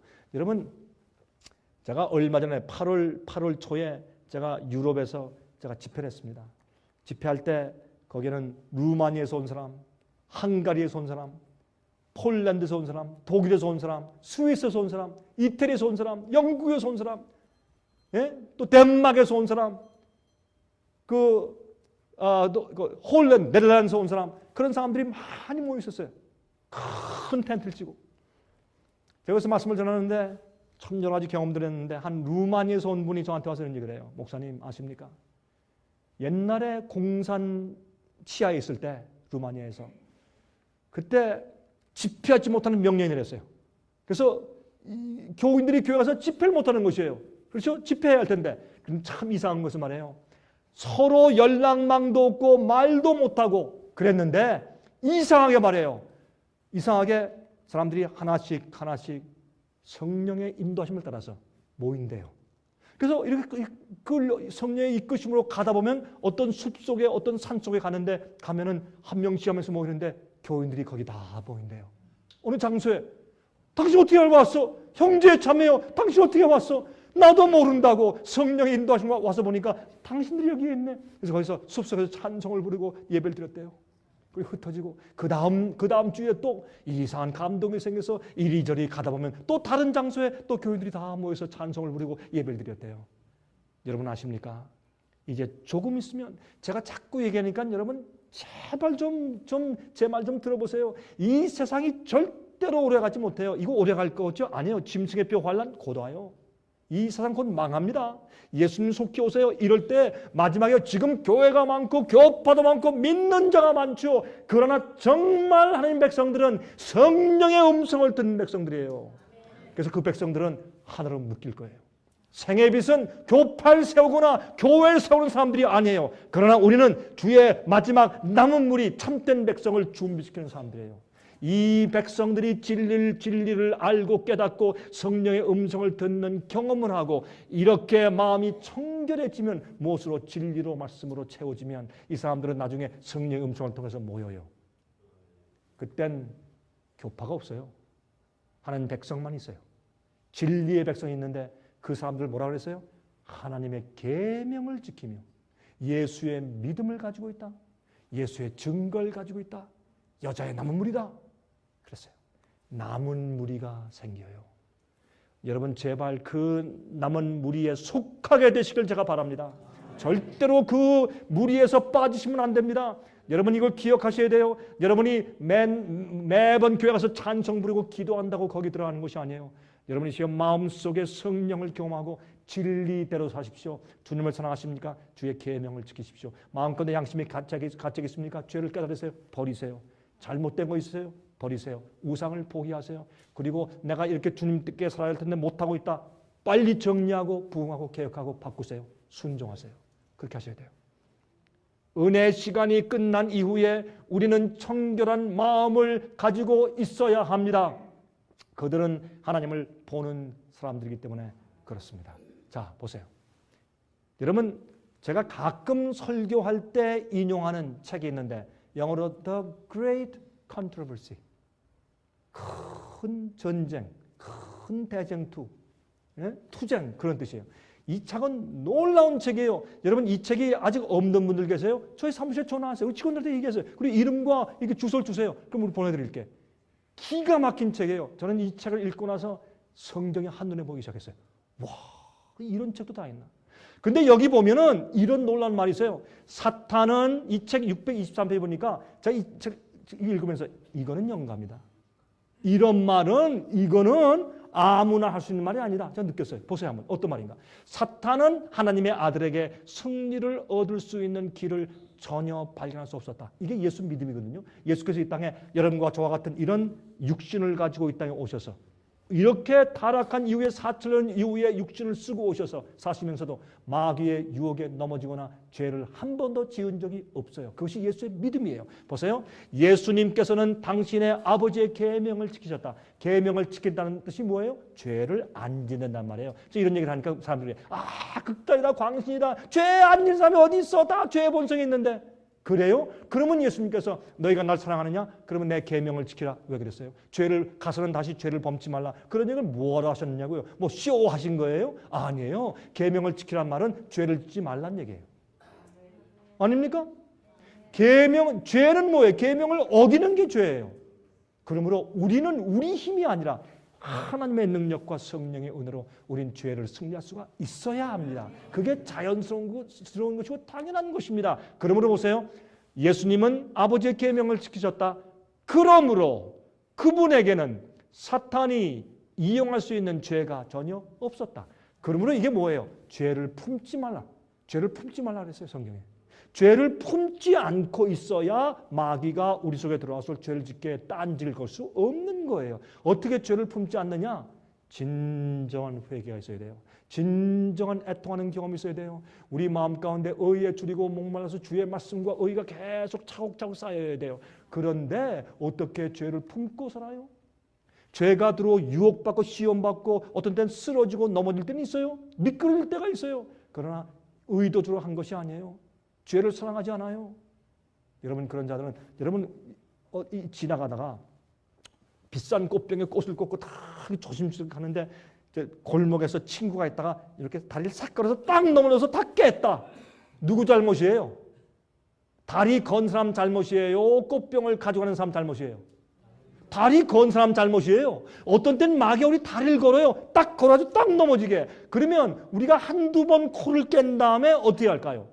거기 지나갈 때는 조심하겠죠? 그것이 우리의 승리의 경험이에요. 맨날 뭐 쓰러지면 또 마귀한테 또 넘어졌다 그러면 안 돼요. 그럼 피해하고 조심하면 돼 그때 가서는. 그렇죠? 여러분이시요. 그런데 이 책은 이런 말을 했을 때 제가 충격을 받았어요. 와, 이런 말을 한 책이 세상에 별로 없어요. 이거 보세요. 이런 말을 다 했어요. 그것은 이게 뭐예요? 이 예수님의 마음 가운데 아버지의 계명을 지키셨기 때문에 사탄이 이용할 수 있는 죄가 예수님 마음 가운데 전혀 없었어요. 그것은 그런 경험은 환난의 때 마지막에 환난의 때에 서게 될 사람들에게 반드시 나타나야 할 상태이다. 와, 제가 이 말씀 읽고요 한동안 멍했어요. 얻어맞은 것 같은 거 멍해가지고 이게 무슨 말이야? 이게 무슨 얘기인가? 여러분들이시여, 오늘날 그리스도인들은 참된 의와 성령이 내 속에 내주하시고 하나님의 은혜로 살고 있는 것이 무엇인지 영어로 They have no idea. 너무나 사람들이 몰라요. 그리스도인들이 너무나 모르고 그래서요 노아 홍수 때 구원받은 자가 20억 이상의 인구 중에서 8명만 방주에 들어갔어요. 예? 소돔 고모라 멸망할 때 롯의 식구들만 몇 명만 잠깐 구원받았어요. 기억하세요. 기억하세요. 이건 중요한 얘기입니다. 7번째, 마태복음 5장 9절, 화평케 하는 자는 복이 있나니 저희가 하나님의 아들이라 일컬음을 받을 것이며. 여러분 이렇게 할 때 화평케 하는 자예요. 여러분 화평케 하는 자가 뭔지 아십니까? 남들 싸우는 거, 시어머니와 며느리 싸움 뜯어 말리는 거, 그거 화평케 한다는 뜻이 아니에요. 이 화평케 한다는 것은 뭐냐면 죄인과 하나님 사이에 화평케 하는 자가 됩니다. 예수님은 화목케 하는 분이라고 했잖아요. 화평케 하는 자는 뭔지 아세요? 아유, 이 집사님은요 우리 교회에서 화평케 하는 자예요. 그게 아니에요. 여러분 재직회에서 싸움 뜯어말리는 얘기가 하는 그런 얘기가 아니고, 이거는 죄인들을 하나님께로 인도하는 그런 일을 할 수 있는 사람이 되는 것이에요. 그게 전도자예요. 이런 진정한 영적인 경험이 없기 때문에 아무리 가르치고 설교해도 뭐가 안 되는 줄 아세요? 사람들이 회개하고 거듭나잖아요. 여러분 제가 젊을 때, 제가 잘한다고 말씀드리는 건 아니고 솔직히 고백을 하는 것입니다. 제가 이 젊은 목사 때 저는 꽤 열심히 목사를 한다고 애를 썼는데 제가 하루는 제가 이것을 느꼈어요. 어떻게 내가 설교하고 가르칠 때는 회개한 사람이 안 생긴다? 설교는 맛있게 하는데 회개하고 거듭나는 사람이 안 생기는 것 같아요. 내가 봐도. 그러니 한심하지 않습니까? 제가 그래서 하나님께 깨졌어요. 내가 뭔가 잘못됐다. 나중에 보니까 제가 주 앞에 깨지지 않았더라고요. 제게 문제가 있더라고요, 여러분. 그러므로 우리가 예수님은 화목케 하시는 분처럼 화평케 하는 자가 돼요. 이때에 우리가 드디어 하나님의 아들과 딸이 되는 것이에요. 그래야 주님의 대사죠. 그렇죠? 요즘 말이죠. 그래요. 아이고 저 장로 집사 때문에 난 하나님 절대 안 믿어. 그런 사람들이 많아요, 세상에. 그렇죠? 여러분 교회선 거룩한데 세상에 나가서 장사할 때는요 이거는 그렇게 이기적이고 악바리가 없어요. 여러분 제가요 한국에 가가지고 동대문 시장, 남대문 시장 가보니까 전부 다 그리스도인들이에요. 장사하는 사람들이. 야, 난 놀랐어요. 여러분 제가요 지난번에 한국에 나가가지고 여러분 저는 남대문 동대문 시장요 전 가기 싫은 사람이에요. 이 머리가 허연 이 남자가 어디 다리 아픈데 거기 가서 그거 상점에 기웃거리겠어요. 그런데요 제가 손자가 생기니까요 안 갈 수가 없더라고요. 손자가 생기니까 손자가 눈에 걸려가지고 가서 그 손자 옷 사더라고 안 갈 수가 없어요. 그래서 지수랑 함께 갔는데 가는 곳마다 가는 곳마다 이게 다 그리스도인들이네. 예? 그런데 왜 그렇게 싸움박질 들이고 왜 그렇게 가격을 이리 때리고 저리 때리나? 예? 이 상점감 가서 저 상점 가면 다 값이 왜 달라요? 같은 그리스도인들인데 똑같은 옷인데. 그런데요, 제가 가니까요. 그래서 저도 목사 일을 오래 했으니까 얼굴에 조금 표가 나는 모양이에요. 그래서 이렇게 하다 보면 혹시 목사님이세요? 교육자십니까? 교회에서 일하시는 분이죠? 그래서 이제 대부분 저에게 이제 그렇습니까라고 묻는 것은 그렇습니까? 묻는 것은 대부분 사람들 목사입니까? 아니면 교수입니까? 아니면 혹시 뭐 되게 이렇게 저를 추측하는 사람들이 좀 숫자들이 좀 많아요. 그러니까 대부분 혹시 목사님이신가요? 이제 그래요. 그러면 웃다가 예, 그렇습니다. 교회에서 일합니다. 이제 그렇게 얘기를 하면 아유, 목사님 오셨네. 아이고, 감사해라. 깎아드릴게요. 왜냐면 목사 깎아주면 복 받는데 자기가 어떠한 목사님을 깎아줬더니 그날 재수가 좋았대요. 그래서 제가 그런 경우 여러분 하면서 물론 값을 깎아주어서 저는 좋았는데 왜 그런 데 가니까 전부 그리스도인들이에요. 근데 얘기하는 거 가만히 들어보니까 이거 전부 다 참 그렇게 해서 죄송하면 전부 다 이 복 받는 복 비는 얘기뿐이라. 예? 목사님 한번 빌어주고 가세요. 우리 장사 달래고 꼭 가서 빌어주세요. 그렇죠, 목사님. 이러면서요. 이게 뭔가 이게 빗나가도 이게 보통 잘못된 게 아니에요. 보세요. 그때 보세요. 8번째 마태복음 5장 10절에 의를 위하여 무엇을 받는 자는 핍박을 받은 자는 받는 자는 복이 있나니 천국이 저희 것입니다. 이런 경험이 있어야 드디어 뭐가 와요? 핍박을 받아요. 예수께서 말씀하기를 세상이 나를 미워했으므로 너희도 세상이 너희를 미워할 것이라. 그게 무슨 줄 아세요? 우리가 예수님 같은 품성을 가지면 세상이 우리를 미워하고 질서하는 것이에요. 세상이 여러분을 좋아하세요?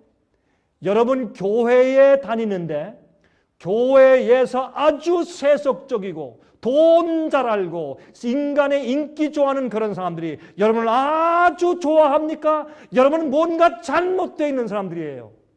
세속적인 사람들이 거듭나지 않고 깝죽거리는 사람들이 여러분을 참 선호하고 좋아합니까? 여러분의 신앙생활은 뭔가 잘못된 것이에요. 여러분은 진정으로 경건한 생활을 살지 않기 때문에 그 사람들이 여러분을 좋아하고 선호하는 것입니다. 정말 잘못됐습니까? 여러분이 정말 경건하고 진리와 말씀대로 사는데도 그 사람들이 여러분을 좋아하고 따른다면 그 사람들 마음 가운데 진정한 마음으로 알고 회개할 마음이 있는 사람들이 그런 사람들은 참 됐죠.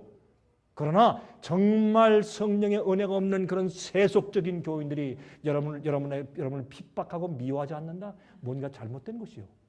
그러므로 성경에 예수님께서 말씀하기를 세상이 나를 미워했으므로 너희도 미워할 것이라. 우리가 예수의 품성을 가지고 진리대로 사는데 왜 진리를 모르는 사람들이 우리를 가만 놔두겠어요? 그래서 핍박이 오는 것이에요. 무릇 경건하게 살려고 하는 자는 핍박을 받을 것이라 그랬어요. 누구든지 경건하게 살려고 하면 핍박이 오게 돼 있어요. 그래서 성경 말씀하기를 이 의를 위하여 핍박을 받는 자는 복이 있나니 천국이 저희 것이며 이것이 무엇입니까? 예수의 품성에 드디어 우리에게 준비되었기 때문에 세상이 우리를 미워하는 것입니다. 그럴 때 누가 우리를 보호해요? 하나님이 우리를 보호하십니다. 우리를 책임지십니다. 예수님은 이 땅에 사실 때 매일매일 질시와 미움과 따돌림과 핍박을 받아 사시다가 나중엔 십자가까지 가서 못 박히셨어요. 그것이 우리의 삶이 되어야 합니다. 예수께서 말씀하기를 누구든지 나를 따라오려거든 자기를 부인하고 자기 십자가를 지고 와서 나를 쫓으라 그랬습니다. 그렇죠? 그러니까 어떤 분들은 그래요. 아유, 생애빚에 오면요 너무 우리의 삶이 어려워져요. 아니에요. 예수님 말씀을 그대로 읽어보세요. 이게 진짜 이게 의의 표준이고 이게 의의 삶이고 이게 믿음이에요. 사람들이 자꾸 오해해서 자꾸 뺄 건 다 빼버리고 쉬운 것만 얘기하고 뭐 귀에 가려운 거 긁어주기 위해서 듣기 좋은 얘기만 해서 그렇지. 아니에요. 진짜 복음과 진리 있는 그대로 가르치면 그렇지 않아요. 여러분 그래서 5번째, 6번째, 7번째, 8번째 복은 하나님의 품성이에요. 우리가 죽을 때 5번째, 6번째, 7번째, 8번째 복의 그 성품을 가지고 있어야 됩니다. 그것이 죽을 때 반드시 우리 마음 가운데 있어야 되는 성품이에요. 무엇입니까? 긍휼히 여기는 마음, 청결한 마음, 화평케 하는 마음, 죄인들 하나님께로 인도하는 고리가 되는 마음, 의를 위하여 핍박을 받는 마음. 그래도 너희가 의를 위하여 핍박을 받을 때 기뻐하고 즐거워하라. 하늘에서 너희 상이 큽니다. 그 경험을 하는 자들, 이런 사람들이 인침받은 자들의 성품인 것입니다. 이것이 팔복입니다. 그냥 얘기가 아닙니다. 팔복은 여러분과 제가 매일 경험하고 살아야 되는 그리스도인의 삶입니다. 이것은 우리 힘이 아니라 성령께서 우리 속에서 해주시는 것입니다. 그러므로 디모데후서 2장 19절 그러나 하나님의 견고한 터는 섰으니 인침이 있어 일러스되 인침을 받아야 돼. 이마에 인침이 있어 일러스되 주께서 자기 백성을 아신다 하며 또 주의 이름을 부르는 자마다 불의에서 더러움에서 죄악에서 떠날지어다 하였느니라. 여러분 요한일서 3장 3절부터 10절 여러분 우리가 너무나 잘 아는 얘기죠. 여기서 어떤 말씀합니까? 보세요. 그 6절 그 안에 거하는 자마다 범죄하지 아니하나니 예수님 안에 거하는 자마다 죄를 안 짓는데 이게 성경 말씀이에요. 우리 타협하지 맙시다. 범죄하지 아니하나니 범죄하는 자마다 그를 보지도 못하였고 그를 알지도 못하였느니라. 자녀들아 아무도 너희를 미혹하지 못하게 하라. 속이지 못하게 하라. 의를 행하는 자는 그의 의로우심과 같이 의롭고 죄를 짓는 자는 마귀에게 속하나니 마귀는 처음부터 범죄함이라. 하나님의 아들이 나신 것은 예수께서 오신 것은 마귀의 일을 멸하려 하심이라. 여러분과 제 속에 있는 마귀의 역사를 멸해서 없애기 위해서 예수께서 오셨다고 그랬어요. 이것이 구원이에요. 그 다음에 보세요. 하나님께로서 난 자마다 죄를 짓지 아니하나니 이는 하나님의 씨가 그의 속에 거하며 주의 말씀이 거하시고 성령이 거하시고 예수께서 우리 마음 가운데 내재하기 때문에 저도 범죄치 못하는 것은 안 하는 것이 아니에요. 못하는 것은 하나님께로 났습니다. 하나님께로 났습니다. 여러분 보세요. 저는요 제 아내에게 절대로 범죄할 수가 없습니다. 안 하는 게 아니라 못합니다. 여러분 제 목에 칼을 갖다 대고 총을 갖다 대보십시오. 제가 제 아내에게 범죄하나 절대로 할 수가 없습니다. 그거는 불가능입니다. 제가 제 아이들에게 절대로 죄를 질 수 없습니다. 제가 제 사랑하는 형제들을 제가 어떻게 내가 이익을 얻기 위해서 절대로 이용해 먹을 수가 없습니다. 그것은 안 하는 것이 아니라 불가능합니다. 전 못합니다. 왜요? 주의 사랑이 제 마음 가운데 거하시기 때문에. 그래서 우리가 죄를 안 질 때 안 짓는 게 아니에요. 못하는 것이지 주님의 사랑이 내 마음 가운데 거하시기 때문에 이것이 계명을 지키는 경험이에요. 왜 자꾸 못한다고 그래요? 아니에요. 우린 못하지만은 주님이 내 속에서 그 일을 하신다는 것이 성경의 복음이에요. 그것이 영원히 사는 자들의 품성이 되는 것입니다. 저도 범죄치 못하는 것은 하나님께로서 났습니다. 10절에 보세요. 잘 들으세요. 결론적으로 이러므로 하나님의 자녀들과 큰일 났네요. 하나님의 자녀들과 마귀의 자녀들이 나타나나니 무슨 말이에요? 죄를 짓고 사는 사람들은 마귀 자녀고 의를 행하는 자들은 하나님의 자녀가 딱 구분돼요. 마지막 시대에 물은 의를 행치 아니하는 자나 또는 그 형제를 사랑치 아니하는 자는 하나님께 속하지 아니하니라. 큰일 났네요. 그러므로 성경은 뭐라 했어요? 좌우의 날선 무엇 같아서? 검 같아서 우리 생각과 골수를 어떻게 한다고요? 찔러 쪼갠다. 여러분 주의 말씀은요 딱 잘라서 진리면 진리고 오류면 오류지 중간에 그럴듯한 게 없어요. 오늘날 교회들의 가르침은 다 중간이에요. 그럴듯하지만 오류가 섞여 있으니까 참되게 딱 자르지 못하니까 사람들이 뭘 못해요? 죄를 깨닫지 못하고 진정한 회개의 역사가 없는 거예요. 자, 진정한 회개 역사 없으니까 회개 역사가 있는 것처럼 하기 위해서 뭘 해요? 감정적으로 뜨겁게 울고 그래서 정말 회개 역사 있는 것처럼 부흥 역사가 막 그냥 파도 치듯 물결 치듯 바람이 막 회개 역사가 막 그냥 교회를 휩쓸고 다녀요. 부흥이 막 생기고 난리가 나요. 병자가 고침받고 난리가 나요. 그런데요, 그런 집회가 끝나고 그 다음 주에 똑같아. 하나 달라진 게 없어요. 똑같이 거짓말하고 똑같이 사기치고 똑같이 미워하고 똑같이 파벌 가지고 똑같이 돈 좋아하고 똑같이 경제하고 달라진 게 아무것도 없어요. 10년 전이나 지금이나 성품이 똑같아. 그게 무슨 회개고 그게 무슨 애통하는 마음이고 그게 무슨 성령의 역사입니까? 우리가 상식적으로 양심적으로 솔직히 좀 보십시다. 그게 성령의 역사인지. 성경은 말하기를 이름으로 하나님의 자녀들과 마귀의 자녀들이 나타나나니 여러분이시여 이 마지막 시대 조금 있으면 하나님께서 성령을 통해서 주의 참 백성들의 이마에 인치세요. 그리고 주의 백성을 모으세요. 그때 사람들이 깜짝 놀랄 것이에요. 여러분 그때 어디에 계실 겁니까? 여러분은 그때 어디 계실 겁니까?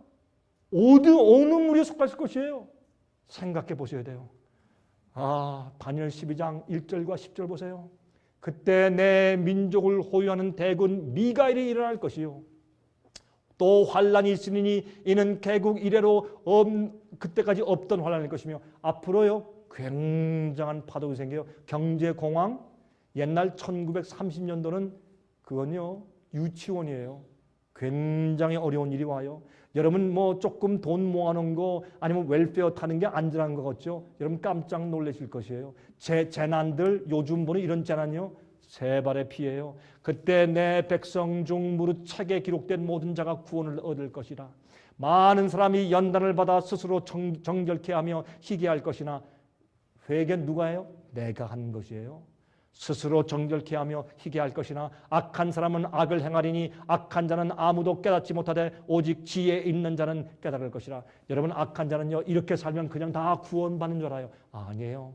깨달아야 돼요. 말씀과 의를 깨달아야 합니다. 예수님께서 아직도 우리를 부르실 때 얘들아 여러분 우리가 주님을 따라 주님의 뜻대로 사는 것이 어려운 일이 아니에요. 요한일서 5장에 말씀하기를 혹시 너희가 나를 사랑하면 내 계명을 지키라. 그게 너무 부담될 것 같아서 말하기를 주의 계명은 짐이 무거운 것이 아니라 그렇게 요한일서 5장에 사도 요한이 설명했어요. 우리가 주님을 사랑하면 주님 뜻대로 사는 것이 좋아요. 즐거운 일이에요. 예? 그게 왜 어려운 일이에요? 우리 마음 가운데 자꾸 타협하고 우상을 그냥 품고 있으려고 하니까 그러니까 어려운 것이지. 여러분 우리 찬송을 부르십시다. 찬송가 431장 내 주여 뜻대로 행하시옵소서. 온 몸과 온 영혼 다 주께 드리니 이 세상 고락간 주인도 하시고 날 주관하셔서 뜻대로 하셨소. 1704년도에 독일의 벤자민 슈몰크 목사님이요 한 번은 집에 돌아오니까 화재가 나서 자기 아내와 두 자식이 다 화재에 죽어 있더래요. 너무 기가 막혀서 이 목사님이 무릎을 딱 꿇고 하나님이 이럴 수가 있습니까? 내가 영혼을 구원하기 위해서 방심방하고 돌아왔는데 내 아내와 자녀를 앗아가십니까? 울다가도 그는 그 마음 가운데 이 찬송가 가사를 지었다는 것입니다. 주님이시여 무슨 일이 있든지 주님 뜻대로 하시고 다 가져가시고 날 주관하시고 뜻대로 하십시오 라는 찬송을 지었다는 겁니다. 우리가 주님께 그런 마음을 가지고 살면 이 세상에서 무서운 것이 무엇이며 주 앞에 굴복하고 바치지 못할 것이 무엇이 있겠습니까? 여러분 오늘 이 시간 여러분 마음 가운데 혹시 주 앞에 아직 드리지 않고 굴복하지 못한 것이 있습니까? 지금 주 앞에 드리십시오. 그리고 주님의 십자가를 이해하십시오. 이 찬송을 부르는 동안에 성령께서 여러분 마음 가운데 조용히 속삭이시기를 제가 간절히 바랍니다. 살든지 죽든지 주님 뜻대로 하십시오. 이런 마음만 가지면 못할 것이 없고 따르지 못할 길이 세상에 어디 있겠어요? 그렇죠? 여러분 내일 저녁에는 제가 이 마지막 시대 이제 이런 품성을 가져야 할 텐데 이 세상 역사가 어떻게 꼴지어져 나가고 있는 것을 제가 설명을 드리겠습니다. 굉장히 중요한 것입니다. 여러분 내일 저녁 오실 때 여러분 마음 가운데 혹시 어떤 질문들이 있고 의문들이 있으면 다 적어가지고 오세요. 내일 집회가 끝난 다음에 그런 분들에게 제가 질문하고 답변하는 시간을 제가 드리도록 하겠습니다. 여러분 혹시 바쁘신 분들은 내일 저녁에 집회 끝난 다음에 가셔도 좋지만은 정말 질문하고 정말 이 말씀대로 그 답변을 듣기 원하는 분들은 내일 저녁에 남으셔도 좋습니다. 그리고 내일 저녁에 오셔서 꼭 우리가 준비한 이 놀라운 책들을 받아가세요. 하나님의 은혜가 여러분 마음 가운데 함께 하시기 바랍니다. 우리 기도하십시다. 자비하신 하늘에 계신 우리 아버지시여, 오늘 이날 저녁에 다시 우리가 주 앞에 가까이 나갑니다. 우리는 심령이 가난합니다. 우린 스스로 단 하나의 우리 죄도 우리가 씻을 수가 없고 우린 우리를 죄에서 구원할 수가 없습니다. 아버지여, 우리는 단 하나의 의로운 행동도 우리가 나올 수가 없는 불쌍한 사람들입니다. 우리가 인정합니다. 주여, 우린 가난합니다. 주 앞에 나가서 굶주린 마음으로 주님께 우리 마음을 펼치오니 주시옵소서. 애통하는 심령을 주시고 회개의 선물을 허락하셔서 울게 하시고 죄를 미워하게 하시옵소서. 그리고 의에 줄이고 목마르게 하시고 온유한 심령을 허락하시고 참으로 우리 마음 가운데 하나님의 품성을 넣어 주시옵소서. 우린 힘으로 안 됩니다. 우리의 능으로 안 됩니다. 주의 신으로만 가능합니다.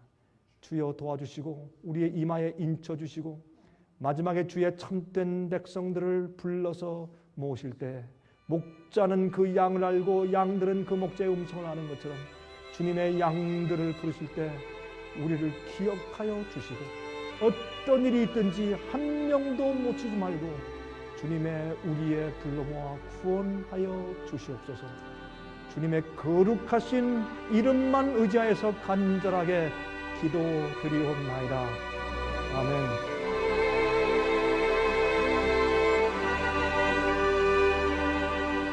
은혜 많이 받으셨습니까? 생애의 빛은 각종 미디어, 즉 출판물, 텔레비전, DVD, CD, 그리고 웹사이트를 통하여 복음을 전하는 미디어 선교 기관입니다. 생애의 빛 선교 사업에 대해서 좀 더 자세하게 알기 원하시는 분들은 웹사이트 www.sostv.net를 방문하시기 바랍니다. 생애의 빛 웹사이트에는 지금까지 나온 모든 월간지와 DVD, 텔레비전 방송물들을 누구나 무료로 보실 수 있도록 준비되어 있습니다. 지금까지 소개해드린 생애의 빛 선교 교재 중에서 원하시는 책자나 DVD가 있으시면 무료 전화 1877-704-1004번 1877-704-1004번으로 신청하여 주시기 바랍니다. 미국 동부 시간으로 월요일부터 금요일까지 9시에서 5시 사이에 전화해 주시면 감사하겠습니다. 그럼 다음 시간까지 안녕히 계십시오.